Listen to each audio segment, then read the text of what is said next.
All right, second question. Everybody ready?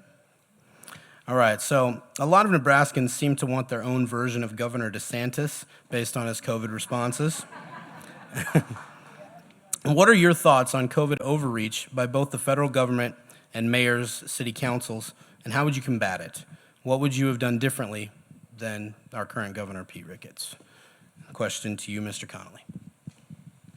Oh, the fun medical mandates.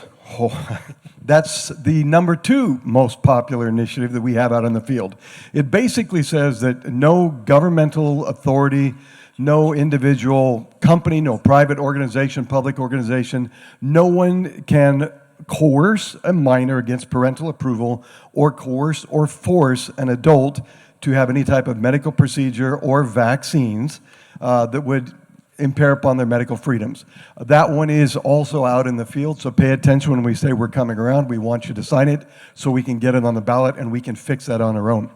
I used to work in medical lab. It was one of my fields in the military. I've also done gene splicing and genetic analysis. We use messenger ribonucleic acid when we do the gene splicing. When I first saw that these guys were making a vaccine with an active messenger ribonucleic acid, it's like, are these guys insane? What are they splicing themselves with? I recently went, as these two gentlemen did, to the Independent Cattlemen Owners of Nebraska Association. I met one of the top veterinarians in the United States. He makes his own vaccines. He got a lot of guff from Big Pharma at first, but he beat them in court. Now they leave him alone. This guy had his own coronavirus vaccine before the pandemic started. But I said, so this thing, how did you form it? It was a basic vaccine, not a genetic mutation like the one that they're trying to push around now. But he said, well, I don't recommend that. He said, hey, the horse dewormer, every single person that I know who's been sick with this, they take the horse dewormer twice in 1 week within 8 to 10 hours. It knocks down most of the symptoms. After the second dose, it's completely gone. It wipes it out. I am very annoyed that our governor hasn't addressed all of the private companies that are trying to force these vaccines. I know a lot of people. I have a lot of friends. I have a sister now who takes care of quadriplegic. She's a nurse. She takes care of quadriplegic individuals who became quadriplegic after they got the vaccine. And I've met over 40 different people who are injured and some who have died because of this.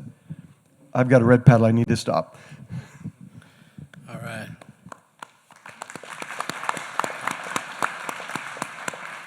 Senator Lindstrom. So I was one of 29 senators to sign the letter to call for a special session to address the vaccine mandate. Unfortunately, we needed 33 and we couldn't find those extra 4. As governor, I would have still called for this special session. And the reason why... Please hold your applause to the end. And the reason why is because when senators, it was easy to not sign on to that letter.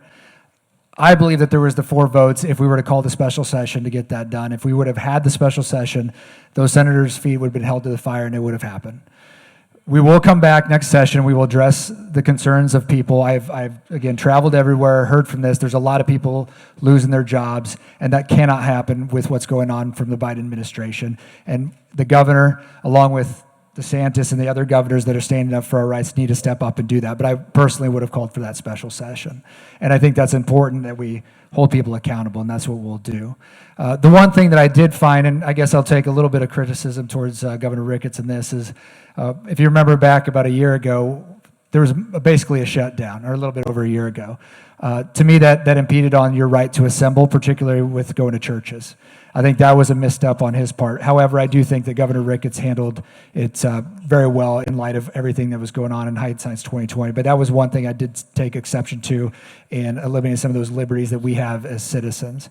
One of the governors that I watched during this time was anytime you have a bad situation, how do we make it good, or what can we do as Nebraskans to make it better?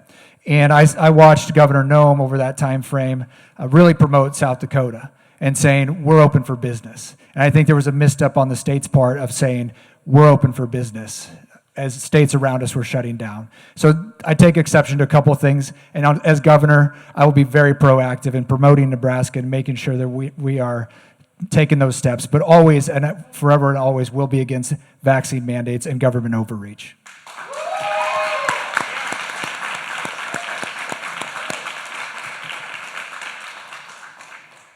Thank you, sir.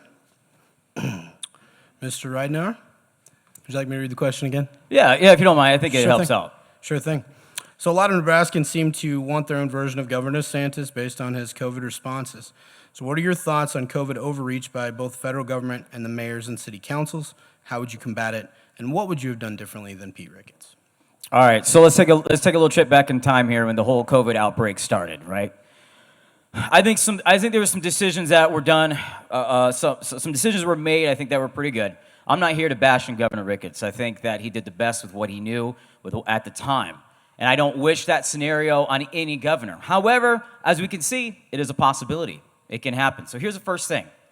No decision. I will never make a decision that infringes on the rights of the people. I don't care how bad the situation is. I don't care if it's a war. I don't care if it's an outbreak. The rights of the people come first. I'm not going to force them to stay in their home. I'm not going to force them to wear a mask. I'm not going to force them to take an injection. That's not going to happen. Not on my watch. We have a federal government that's tried to do the same thing.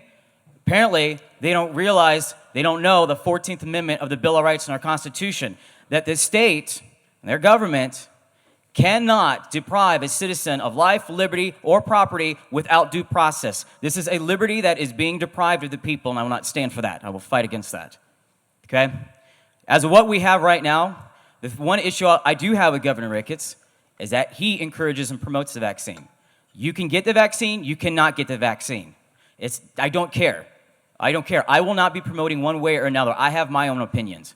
But as a leader, I encourage you to be personally responsible, decide for yourself and your family what is best for you. If that's to wear a mask, fine. If it's not, fine. If it's to get a vaccine, fine.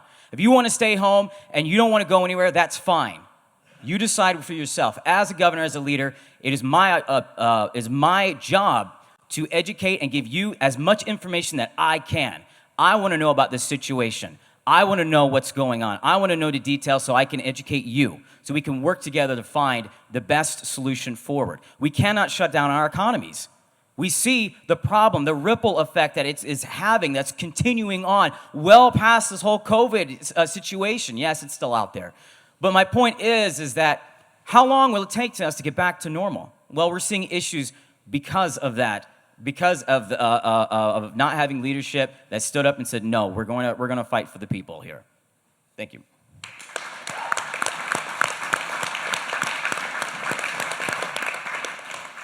And Mrs. Thibodeau. Yes, I think we would all love if we could be our own Governor DeSantis. He has done a wonderful job.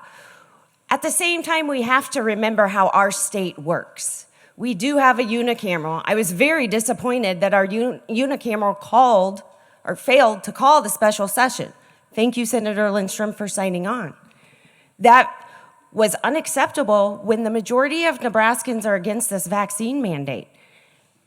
And elected officials need to quit playing doctor. They are not physicians. They need to quit making decisions for us of what we need to do or not do or inject into our bodies. That is a decision between a physician and their patient to be made private in the own office, not to be communicated out everywhere and anywhere, because somehow we have forgotten about this little thing called HIPAA, where your health information is supposed to be private. As a governor, I would make sure that that stuff is kept private. As a governor, I would have called the special session too. You want to know why? Those senators who don't want to sign on, they also need to be held accountable. You need to show up to their offices. You need to send them emails and give them phone calls. Because you know what? They're not representing you.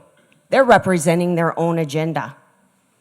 And we need to start holding them accountable. When they start making decisions down in Lincoln because they have their own agenda to bring to the table without representing their constituents, we need to be calling them out. We need to be emailing them. And as a governor, I would be calling each and every one of those senators. And on the local level, I like local control. I do believe in local control because we want a governor. We want to govern. We don't want to rule. But the governor needs to have good conversations with all of those local leaders. The governor would need to call the mayor of Lincoln, and I know Governor Ricketts did, and start looking at city councils and mayors that will look at their city charters and make the changes that need to be made so that our liberties are never again taken away from us.